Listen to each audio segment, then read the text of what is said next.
Hello students, कैसे हैं आप सब। उम्मीद है आप लोग बहुत अच्छे होंगे। बच्चों, जैसा कि आप जानते हो, मैंने बिहार बोर्ड 10th क्लास की एक सीरीज स्टार्ट किया संस्कृत विषय का, जिसमें मैं अब तक आपको कई सारे टॉपिक्स पढ़ा चुकी हूँ। मैं आपको अनुवाद, अनुच्छेद, गद्यांश, संस्कृत में पत्र लेखन पढ़ा चुकी हूँ और मैं आपको संधि भी पढ़ा रही हूँ। मैं आपको स्वर संधि पढ़ा चुकी हूँ। पिछली क्लास में मैंने आपको व्यंजन संधि पढ़ाया था, जिसमें मैंने आपको व्यंजन संधि के 5 नियम पढ़ाए थे। उसमें से 5 नियम और पढ़ना बच गया था, जो हम आज की क्लास में कंप्लीट करेंगे। तो चलिए बिना देर के क्लास स्टार्ट करते हैं। ठीक है, आ जाओ बच्चों। पिछली क्लास में मैंने आपको 5 रूल पढ़ाया था। आज हम छठा रूल की तरफ पढ़ेंगे। रूल का नाम जरा पढ़ना, क्या लिखा है? छे च पदांता द्वा। अब आप सोच रहे होगे ये क्या नाम है। बच्चों, नाम में ना बहुत ज़्यादा अर्थ छुपा होता है। आपको इसका नाम बताएगा कि संधि का क्या काम। ठीक है, चलो आ जाओ। वैसे आपको नाम याद नहीं करना, ठीक है।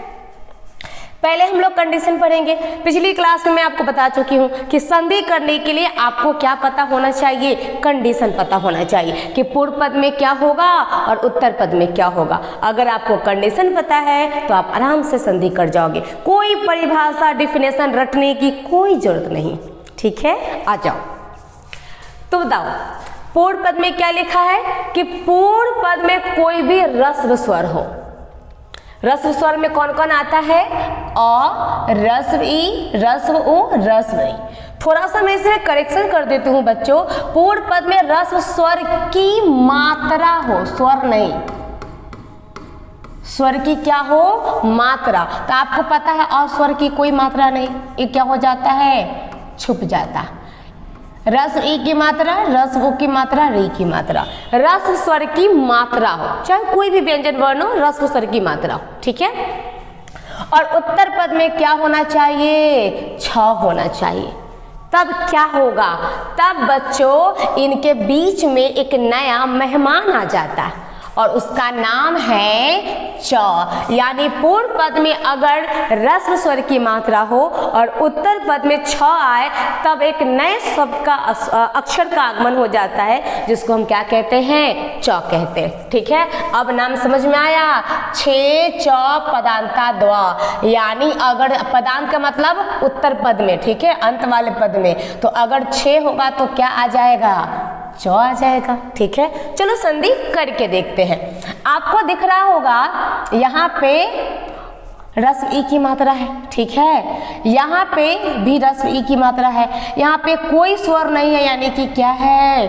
अ है। ठीक है। अच्छा, यहाँ पे एक जरा सा बच्चों आपको दिख रहा होगा कि यहाँ तो आ की मात्रा है। बच्चों, ये जो शब्द है इसको हम अपवाद में रखते हैं। बुक में भी लिखा है कि अपवाद स्वरूप है। ठीक है, लेकिन इसका भी संधि होता है और इसमें भी च का आगमन होता है। चलो अब करते हैं। तो यहाँ पे रस्व है और यहाँ पे सब में क्या है? छ है। तो सब के बीच में किसका आगमन होगा? च का आगमन होगा। तो हम इसका संधि करके लिखेंगे परी, आधा च का आगमन हुआ और छेद। क्या बना? परिच्छेद। यहाँ पे भी क्या होगा? साला और तो शाला है, ठीक है, साला और च का आगमन हो जाएगा। लास्ट में क्या लिखा हुआ है? छादनम। ठीक। अब यहाँ देखो, हमने वी लिखा, किसका आगमन होगा? च का, और बाद में क्या लिखना है? छेदक, विच्छेदक। संधि विच्छेद करते हैं ना। अब यहाँ पे देखो, राज लिखा हमने, ठीक है, और यहाँ पे किसका आगमन होगा? च का। बाद में क्या बचा हुआ है? छत्रम। क्या बना? राज छत्रम। ठीक है, इसको आप लोग ध्यान रखना, ये अपवाद स्वरूप है और एग्जाम में पूछा जा चुका है, इसलिए मैंने इस शब्द को यहाँ पे लिख दिया है। तो उम्मीद है आप इसको समझ गए होंगे। तो चलिए नेक्स्ट रूल में आते हैं। इसका नाम क्या लिखा हुआ है? मोह अनुस्वार। बच्चों, नाम में ही आपको मीनिंग समझ में आ जाएगा। नाम भी बता रहा है कि संधि में क्या होता है। क्या लिखा है? मोह अनुस्वार। अब जरा इसकी शर्तें देखो। पूर्व पद में क्या होना चाहिए? हलंत म होना चाहिए और उत्तर पद में य, र, ल, व, तालाबी श, मूर्धन्य श, दंत स और ह। इनमें से कोई भी एक हो। अच्छा बच्चों देखो, थोड़ा सा मैंने वर्ण भी पढ़ा दिया आपको। याद है पिछली क्लास में पढ़ाए थे कि क वर्ग से लेके प वर्ग तक के वर्णों को स्पर्श व्यंजन कहते हैं। य र ल व को अंतः अस्त व्यंजन कहते हैं और तालाब्य स, मूर्धन्य स, दंत स और ह इनको उष्म व्यंजन कहते हैं। मैंने आपकी जानकारी के लिए लिख दिया, ठीक है। वरना हमारा कंडीशन क्या है कि पूर्व पद में हलंत म और उत्तर पद में य र ल व, तालाब्य स, मूर्धन्य स, दंत स, ह, इनमें से कोई भी एक व्यंजन होगा तो क्या होगा? तो वही होगा जो मंजूर खुदा होगा। म क्या बन जाएगा? अनुस्वार बन जाएगा। अब जरा नाम पढ़ना, क्या लिखा था? मु अनुस्वार, यानी म क्या बन जाएगा? अनुस्वार बन जाएगा। बस म को अनुस्वार बना देना है, बाकी जस का तस लिख देना है। आगे आके देख लो, सामने हलंत म है, देखो बिल्कुल है, य व स व ह सारे के सारे क्या है? इन्हीं में से कोई एक है, ठीक है। तो सारे म को क्या कर देना है? अनुस्वार बना देना है। तो आइए संधि करते हैं। स लिखा, म क्या बनेगा? अनुस्वार। अब बाद वाला जस का तस लिख देंगे, समजोड़ योग संयोग। अब देखो यहाँ पे स्वयं लिखा है, इस म को क्या करेंगे? अनुस्वार, बाद में क्या होगा? जस का तस लिखेगा, स्वयं जोड़ वड़ा स्वयं बड़ा, है ना। अब यहाँ देखो फिर से हमने लिखा स, ये म क्या बनेगा?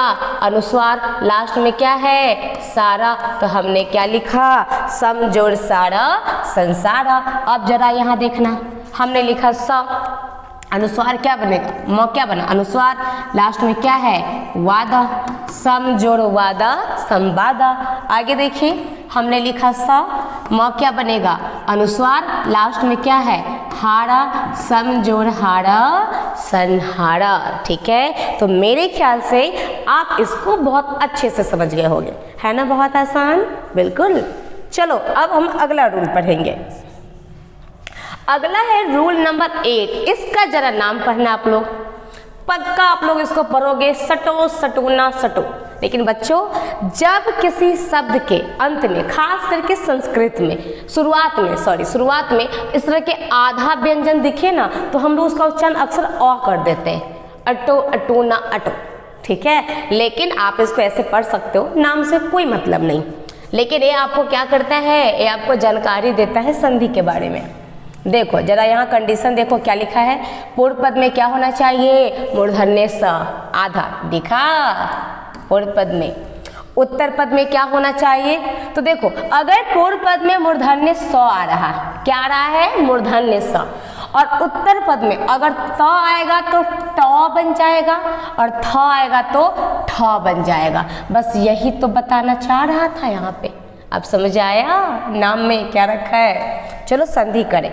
गौर से देखो आप लोग, क्या यहाँ पे मूर्धन्य स है? आप कहोगे है। यहाँ मूर्धन्य स है? आप कहोगे है। यहाँ मूर्धन्य स है? तो आप कहोगे हाँ मिस है।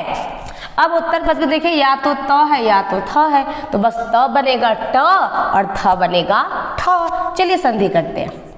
हमने लिखा उत्कृष्ट और इस ट क्या बनेगा? ट क्या बन गया? उत्कृष्ट। यहाँ पे देखो हमने लिखा सस और ये थ क्या बनेगा? ठ क्या बना? षष्ठ। यहाँ देखो हमने लिखा पृष्ठ, है ना, ये वाला थ क्या बनेगा? ठ और म, पृष्ठम। बच्चों पिछली बार एग्जाम में ये आया था। अब इसमें ना मतलब संस्कृत में बुक में आप देखोगे, और भी जगह मैंने देखा, बस यही 3 शब्द इसके मिलते हैं जो पॉपुलर है, जो सबसे ज़्यादा पूछे जाते। तो हमें भी यही तीनों इसमें जानना है, ठीक है। चलो अब अगला रूल में बढ़ते हैं। अब है रूल नंबर 9, ठीक है। रूल नंबर 9 का नाम क्या है? तोरली। तोरली फल तोरली, वो वाला तोरली नहीं, ये कुछ और तोरली है। लेकिन इसका नाम भी आपको बताता है कि इस संधि में क्या होने वाला। गौर से देख लो बच्चों, क्या लिखा है? पूर्व पद में क्या होना चाहिए? त, और उत्तर पद में क्या होना चाहिए? ल। अगर किसी संधि के पूर्व पद में त हो और उत्तर पद में ल हो, तो जो ल है ना है रंग के जैसा और त है पानी के जैसा। रंग क्या करता है? पानी को अपने रंग में रंग लेता है। तो बस और कुछ नहीं, अगर त के बाद ल आएगा तो ये त भी क्या बन जाता है? ल। अब समझ में आया क्या लिखा था? तोरली। त के बाद ल तो त भी बन जाएगा ल। चलो देखो क्या आपको यहाँ दिख रहा है पूर्व पद में सारे में तो? आप कहोगे हाँ मिस दिख रहा है। और क्या उत्तर पद में दिख रहा है सारा का सारा क्या है? ल। तो अब हम क्या करेंगे? आप कहोगे मिस हम सारे तो को किस में बदल? OMG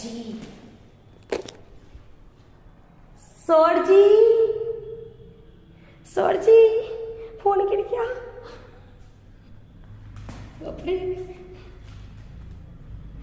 बोले तो यहाँ मत रखिए, फिर भी यहाँ रख दिए।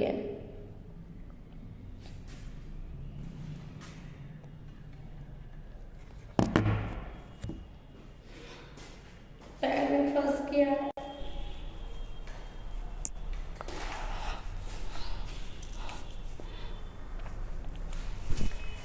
तो बच्चों यहाँ पे क्या लिखा है? सारे में त और यहाँ पे है सारा ल। तो हम त को किस में बदल देंगे? ल में बदल देंगे। चलिए करके देखते हैं, ठीक है। और आधा त है तो सारे का सारा क्या बनेगा? आधा ल बनेगा, है ना। तो यहाँ पे हमने उ लिखा। अब ए वाला त भी क्या बनेगा? ल। आधा त है तो आधा ल। और लास्ट में क्या है? लेख। तो क्या बना? उल्लेख। फिर याद देखो हमने लिखा उ, ए वाला त क्या बनेगा? आधा ल। और यहाँ का जस का तस उतार देंगे। उत्जोर लंघनम क्या बना?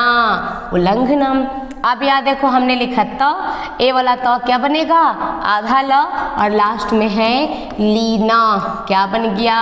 तत् जोड़ लीना तल्लीना। फिर याद देखो हमने लिखा उ, ए वाला त बना आधा ल। और लास्ट में लिखा है लास, तो उत जोड़ लास उल्लासा। आगे क्या है? महत जोड़ लो। हमने म ह लिखा तो क्या बनेगा? आधा ल। और यहाँ पे है लोका, महत जोड़ लोका महलोका। अब आपको यहाँ पे अपवाद दिख रहा होगा। अपवाद उसे कहते हैं जिस पर नियम लागू नहीं होता है, मतलब ये जो नियम है वो इस शब्द पे लागू नहीं होता है। बच्चे संस्कृत का शब्द है और इसको एग्जाम में पूछा गया था। ये आप देखोगे कायदे से इसको क्या बनना चाहिए था?